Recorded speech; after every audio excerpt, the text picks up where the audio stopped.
Even in its earliest years, cinema has held a unique fascination with men going to the moon.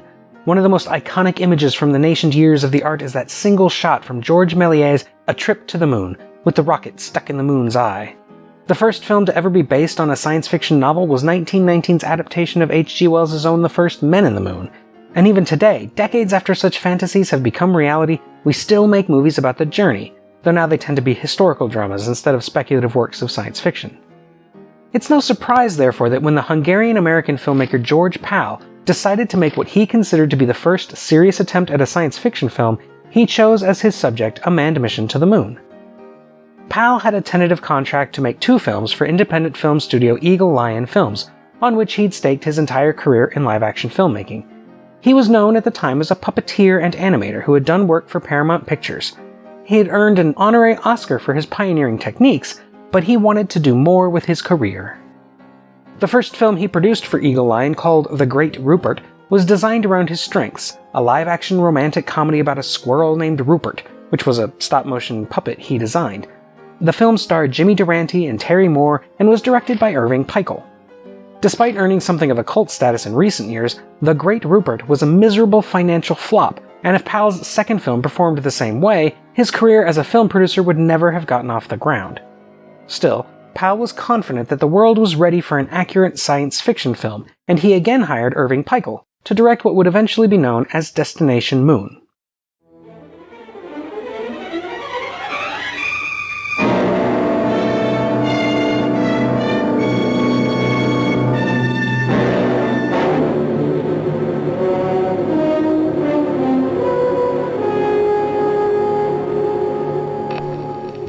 Man is going to the moon.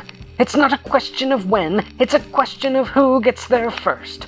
A small handful of wealthy industrialists and investors has foreseen the importance of such an endeavor, and these visionary men have gotten together to build one of mankind's most audacious creations, an atomic rocket designed to get 4 men onto the lunar surface.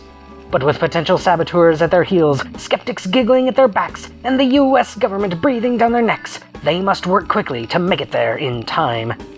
Even though the mission proves to be a success when the 4 men find themselves walking on our celestial satellite, a terrible miscalculation might doom them to roam the barren landscape forever, never to return home.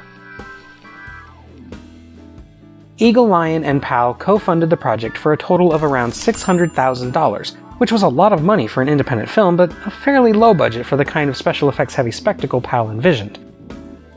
For the initial screenplay, he brought on James O'Hanlon and Alfred Rip von Runkel, and their initial script was heavily reworked by science fiction legend Robert Heinlein, who turned it into a very loose adaptation of his novel Rocket Ship Galileo. The two share the basic premise of 4 men flying a rocket to the moon and have a few other commonalities, but Destination Moon wisely omits the kid astronauts and space Nazis of Heinlein's original novel.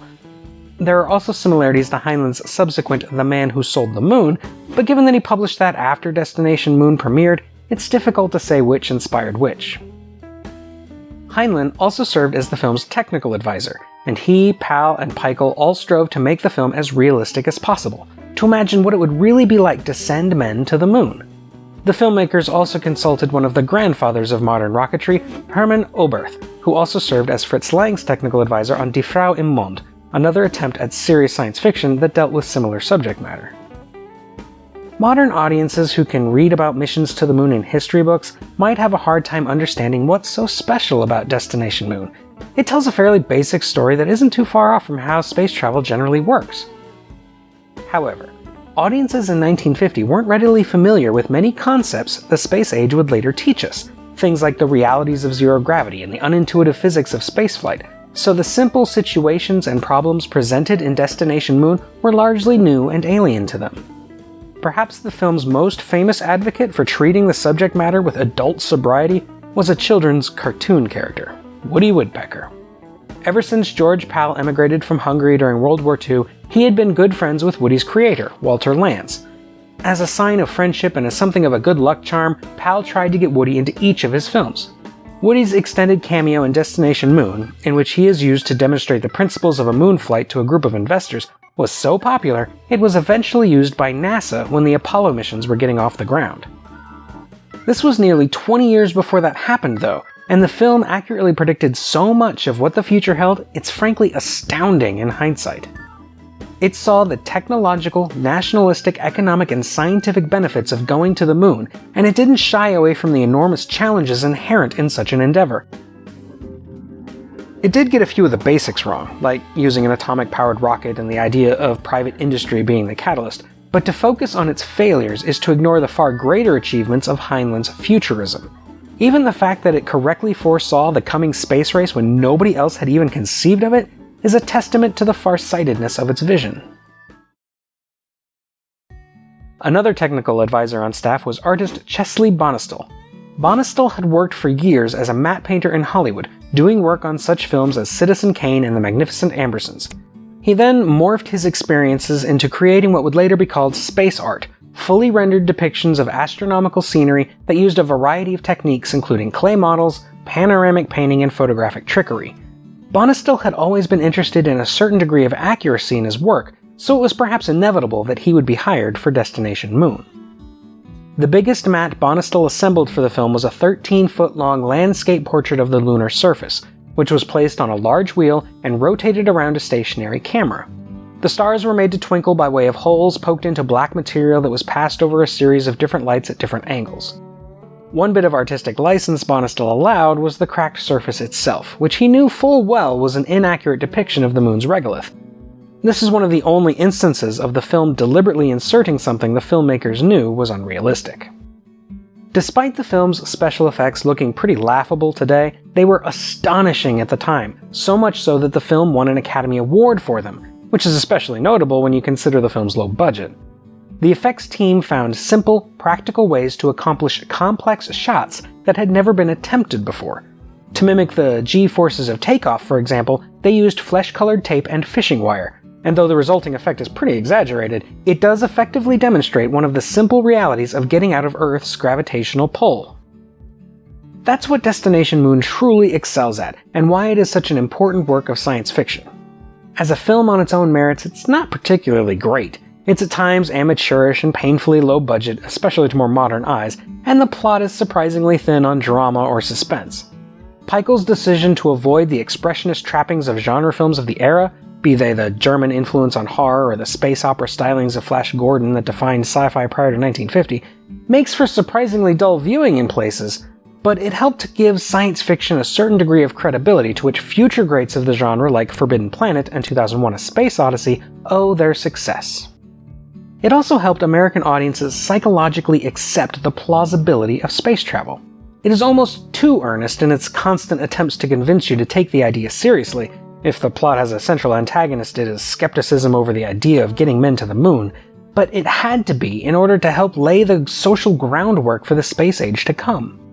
Destination Moon didn't achieve this in a vacuum, of course, but it undeniably contributed to the mentality that made Apollo 11 a reality. Make no mistakes, audiences were hungry for it too.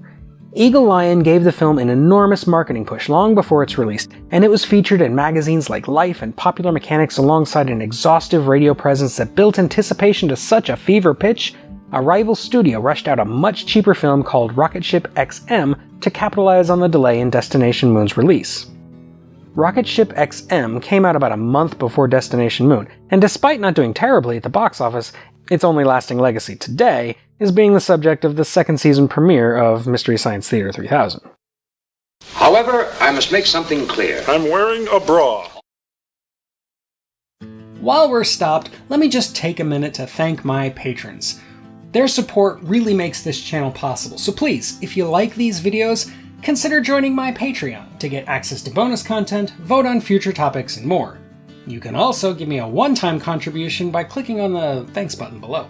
Also, if you want even more content from me, I'm the co-host of a couple of different podcasts, The Streaming Heap and From Here to Paternity, which are available wherever you get your podcasts, and I have a novel called Paradox that is available through Amazon. If all else fails, though, you can always check out my website at emcgill.com, where you'll find written reviews of plenty more sci-fi classics in both film and literature. Now then, with all that shameless self-promotion out of the way, let's move on. Destination Moon premiered on June 27, 1950.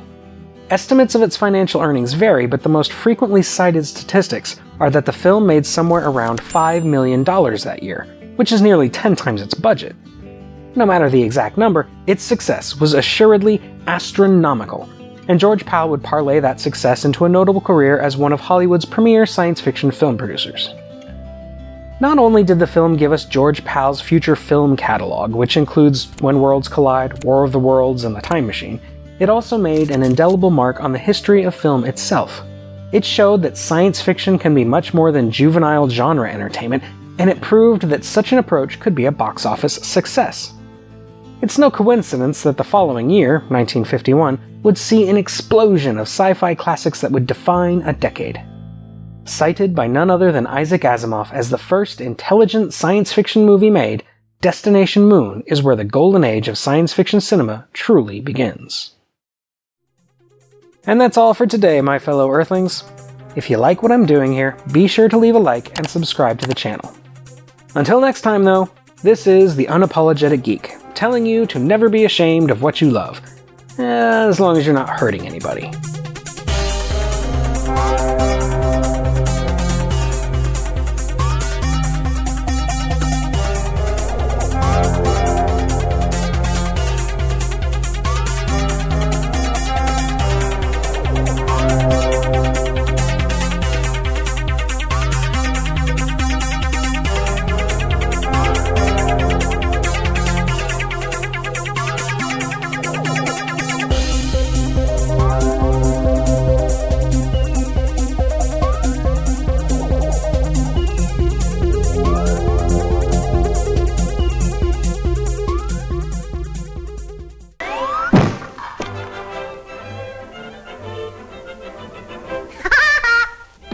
It'll never get off the ground.